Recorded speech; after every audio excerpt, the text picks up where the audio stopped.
5 Live. Hello everybody, welcome to Sunday mornings on 5 Live. Thanks to Holly Hamilton for taking care of business so well last week, and here we are. It's our first official spring show of 2026. A little bit more sunshine this week to lift our spirits, and now the weather's going to play tricks with us for the next month at least. But it's good news, and if it's a boost you need, then this is always going to be the programme for you. 10 to midday every Sunday, your sportive start to the day, and an entire first hour has been overtaken by fans. We're going to start in just a couple of minutes with the League Cup final. We're going to talk to fans who are heading there. And then our special guest we're spending a bit of our Sunday morning with is Dave McCabe from the Zootons. Then there's No Place Like Home, our regular feature. It's taken us to QPR and Loftus Road. Big shout out to the QPR fans who've been messaging about this over the last while. Thanks for your patience. Chris Guy and Martin Percival, proper supporters, taking care of that. Sports. Listen on BBC Sounds. Then close your eyes. Tap your heels together 3 times and think to yourself, there's no place like home. There's no place like home. BBC 5 Live. Colin Murray. Welcome back everybody to the Colin Murray Show on Sunday mornings on 5. A lovely first half hour to get us started. The text number's 85058. Keep those coming. It's such a pleasure to have your company 10 to midday on a Sunday. And while Crossman and his army of pundits and statos and commentators are waiting for you from 12 o'clock, Premier League, League Cup, we're going to ease you into all of that with our football brunch at 11. David James, Sue Smith and Andy Cole are my 3 guests. But forget all that for now, because we're in London for our latest instalment of There's No Place Like Home, as we take another whistle-stop tour of another famous British football ground. And today brings us everything from a plastic pitch to Irish boxing glory. But make no mistake, Loftus Road is first and last the proud home of Queen's Park Rangers Football Club, although they had many before that. And newsflash, they actually weren't the first club to call Loftus Road home. While there have been many uphill struggles, this is one of the most famous grounds in the UK, known for its tightness. When you're in the stands, whether it's the away end or the home stands, you can hear every shout, you can see every bead of sweat, and when it's going well, nothing quite bounces like Loftus Road. You feel like the whole ground's literally moving up and down in unison with the fans. And of all the grounds we'll cover, few will hold a more iconic non-footballing event than this. I've never heard such excitement in my life as this crowd is creating here. McGuigan going for the win. He's got him at the right hand again. Yes, Barry McGuigan in 1985, beating the so-called unbeatable Eusebio Pedrosa. And this is the ground that has continually had to punch above its weight. And today we tell that story of Loftus Road.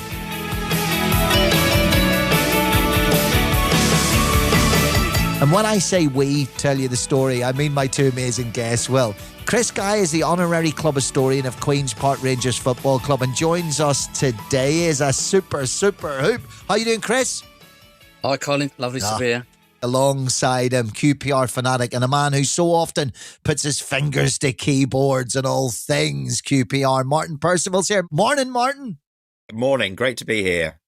I don't want to start with something contentious or controversial. I just want to make this point because I find it really interesting. And let's just get this right, Chris. It wasn't home to QPR first. It was home to a team I didn't even know about called Shepherd's Bush FC. That's right. From 1904, Shepherd's Bush Football Club played at Loftus Road. There was a bit of a waste ground at the side of Wemhort Farm in Shepherd's Bush. Basically, the site was excavation from the Central Railway up the road in Shepherd's Bush, and all the clay and everything just got dumped on this dumping ground. Yeah. So 1904, Shepherd's Bush Football Club started playing there. And it was sort of the start of an ongoing problem with the pitch, really, because all the clay surface that we had there sort of created problems even up to this day now, where there's always been problems for about the last however many 100-odd plus years. It sort of all goes back to 1900 and 1904 when Shepherd's Bush started. And obviously we moved there in 1917 and then took after Shepherd's Bush during the war. They dissolved in, I think it was 1915. Yeah. And then we moved in 2 years later. There's a thing about QPR. We know how nomadic they've been, but actually, bar a couple of seasons here and there, you've been at Loftus Road since World War One times. But it's before then that it was crazy. Ground after ground. Do you think you could name all of the grounds before Loftus Road? Do you want to just shout them out and I'll tick them off as you say them? Barn Elms. Yeah. Latimer Road. Yeah. National Athletic Stadium at Kensal Rise. Kensal Rise got that as well. Agricultural Showground at Park Royal, then the Great Western Railway. 2 Park Royal Grounds, yeah. Bronsby, London Scottish Ground at Bronsbury, I think it was. Yeah. Yes, that's 1888. Brilliant work. Yeah. Did you say Home Farm, Martin? Got it. Home That was Farm, another one. Chris. Yeah. Latimer Road was one. Then there was the Gun Club by the Scrubs. I'm going to give you two at once because it's the Gun Club and Wormwood Scrubs, and it was kind of almost one and the same, so I'll give you those. I don't think you've said the very first one, which was before the London Scottish Ground from 1886 to 1888.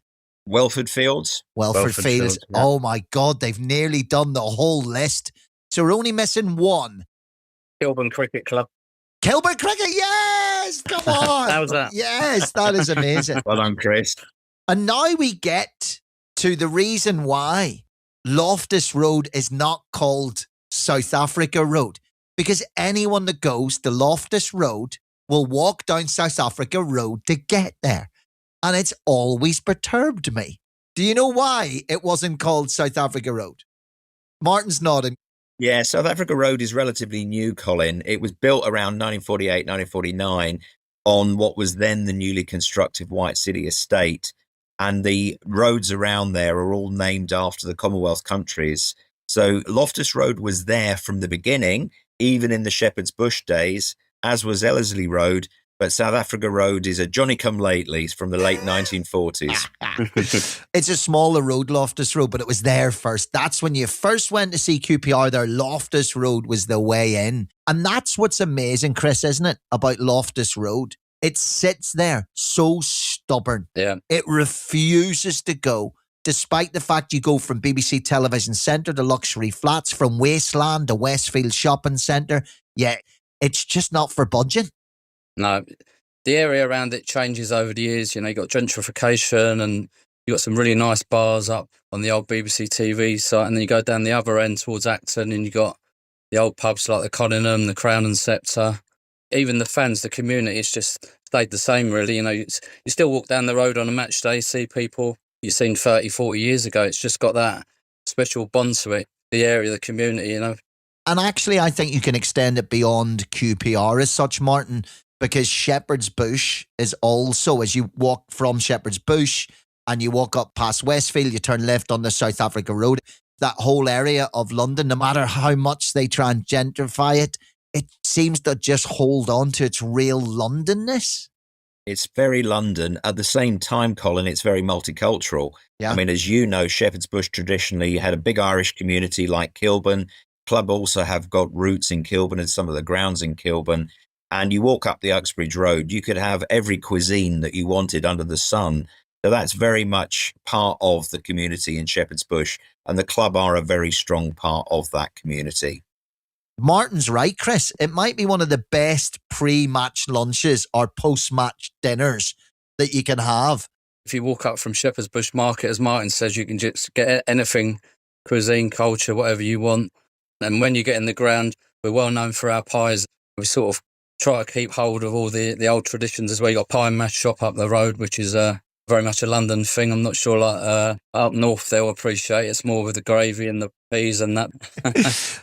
Right, once you're in the ground, just as a fan, give me like a first-person insight into the claustrophobia, Martin, if that's the right thing to say, of Loftus Road. That intense closeness to everything. You're very, very close to the pitch. You know, West Ham fans who are friends of mine say it used to be like that at Upton Park. They used to love the closeness to the pitch, and it almost feels that you could reach out and touch the players. And in actual fact, from some parts of the ground, you can. It's a very intimidating place. You know, you go into the corner of Ellerslie Road, which is now the Stan Bowles stand and the loft. And there was a famous occasion where Jon Matter of Chelsea in 2011, he went over to take a corner and he was so intimidated, he gave the ball to Frank Lampard and said he didn't want to take it. That sort of sums up how close you are to the action. But Chris, does that not work both ways? Do you think it's a curse and a blessing in a way, in that when you're flying, you know, you can be really on top of those teams and the momentum can be a capital M, but when the team's playing bad, those same fans, you're on top of your own players, aren't you? Years ago, fans were a lot more critical than they are now. Most of the criticism now tends to be perhaps social media, and in the stadium, the fans have been pretty loyal. They've had to put up with some tough times in the last 10 years. It's very rare you'll see the team booed off, but a lot of the time, the players lift the fans. That's what I like to see as first 10 minutes go at teams. That lifts the fans and they can really make it a really intimidating place, you know? Yeah. Every ground we can find a first, and you've got a first that is fairly unwelcomed. In 1981, the first stadium in British professional football to have the old school artificial pitch. But, Martin, you did all right in that pitch, didn't you? Yeah, and what people forget, Colin, is we needed it. As Chris mentioned, the pitch was originally clay, so we had waterlogging problems for decades. The pitch went down. It wasn't the greatest of surfaces, but we did well on it. And within the first season, we were on at the FA Cup final at Wembley and ended up losing unluckily after the replay to Tottenham. Your keeper, Peter Hooker, Chris, said it was basically a carpet over 2 feet of concrete. But as you say, it was 80 years in the making or so because of the ground. Peter was right. In 87, 88, when we lifted up to go back to natural grass, it was pretty much at that stage falling apart. You could get between the seams and lift it up, and all you had underneath was just a load of concrete. It was quite a harsh surface. Now, can I just point out one thing which I didn't know, and you guys can help me out in this, because we look at London rivalries, but I think Fulham, back at the early part of this century, helped QPR, didn't they, by making a £1 million payment to alleviate financial problems. Is that right, Chris? Yeah, they ground shared. I think it was 2 seasons, Martin, when that they were there, I think. Yeah. It was a bit hard for us because at that stage we were sort of heading down into the third tiers for us to look at Fulham, a team like that playing in our stadium. But I think they pretty much paid for like the ground to be upgraded in some way. And then it always seemed strange to me having our club crest up on the Ellerslie Road stand with the Fulham one next to it. Before we had the Wasps rugby team, that was fine, but having Fulham's a little bit, having another team in the same area, but they helped us out. I know what it's like if Fulham play Chelsea, but is there a much more of a friendly rivalry because of that between Fulham and QPR, Martin? Our main rivalry historically has been with Chelsea. If you go back to the 70s, 80s, 90s, Fulham and Rangers have had similar histories for a long, long time. And Brentford, obviously, you know, we actually have respect for Fulham and Brentford. They're 2 well-run football clubs who've done well. We're not so keen on Chelsea, though. Now, the 8th of June, 1985. Bayern McGuigan became world champion. Now, the official attendance of that is round about 27,000. As a spectacle of sporting history, that non-footballing sporting history in football stadiums, it's right near the top of the list, I think. So it's a very historic moment. I mean, Barry was quoted as saying that it took him about 12 minutes to walk 60 yards because he kept getting thumped on the back by all the well-wishers on the way to the ring. So, Martin, please tell me you were there. Unfortunately, I wasn't, Colin. And the main reason being is I was interested in going, but tickets were extremely expensive. I think the cheapest ticket was something like £20, which back in 1985 was a lot of money. You know, that was 4 or 5 times what it cost to attend a First Division football match. I would have loved to have been there. Sadly, I wasn't. Chris, he should have just bunked in for free with half of Ireland. I think the same was there was about 14,000 people came over from Ireland alone, let alone with our Irish community. It was like standing room only everywhere. What Loftus Road is like, going back to when it's loud. It is so intense. Do you know he actually comes into the Rocky theme tune? But it's so loud, Chris, that you cannot hear there's music being played. No, I remember I was about 14 years old watching it at home. It was just all the fans all just singing, "Here we go, here we go." Obviously, Barry gets in the ring. His dad starts singing, "Oh, Danny boy."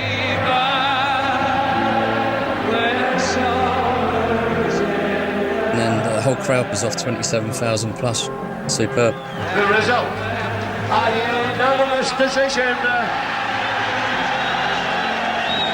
by McGuigan. McGuigan has won it.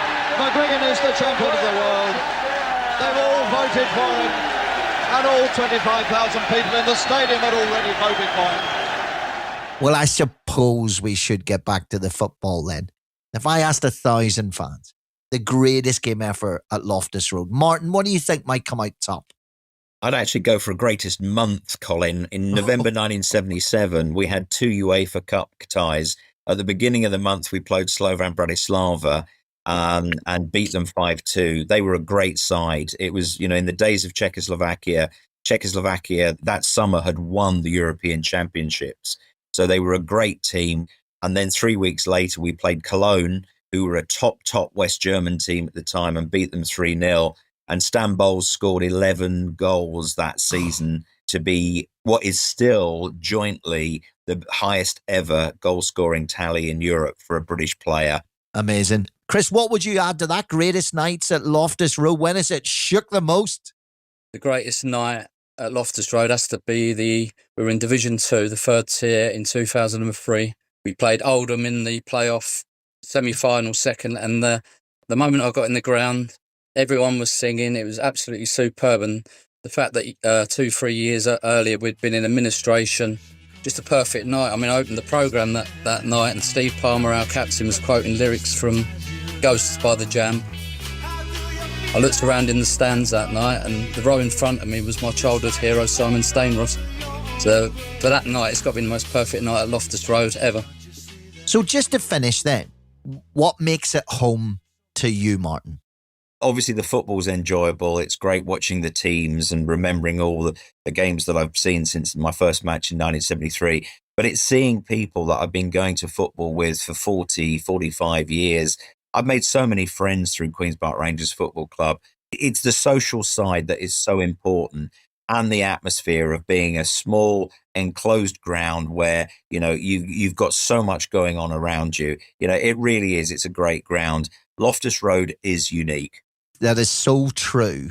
And it just for me as well, Chris, you talk about those buckets being passed around. I think it's a good place to wrap it up. It might be the most stubborn stadium in English football. It just refuses to yield to anything, to progress, to bad ownership, to the darkest of times, whatever it is, whether the buckets come out, whether the fans raise their voices in praise or criticism, that ground remains that fortress. It remains a thing that just refuses to yield. Yeah, when you think back to the early 80s, and John Motson would be on Match of the Day saying, this is the most modern ground in the country with covered seating and standing on all sides. And you go to the stage where we're at now, where people look at it as a bit of a dinosaur, but it just sort of keeps on going and going, really. You end up with your shins a bit sore from the seat in front, but I wouldn't have it any other way. When the place is forming, our attendances have been brilliant. In the last 4 or 5 years, we're pretty much selling out home attendance every week, 16,000, 17,000. That's a real testimony to our fans. Long may it continue. What a way to end it up. Martin and Chris, thank you so much. Loftus Road, and there's no place like home. No better guest. Thank you so much. Brilliant. Thank you, Colin. Thank you, Colin. Yeah, no, thank you. Brilliant stuff. And thank you to all the QPR fans for getting in contact over the last 2 weeks, because that was delayed by a week. Thank you for your patience, and you were so involved in it. So there you go, Loftus Road, the story behind the bricks and mortar on There's No Place Like Home. And just for 15 minutes every weekend or 2 hours, we take the history of a ground in, and it's Easter Road next week. We're going to bask in that sunshine on Leith, which we're looking forward to.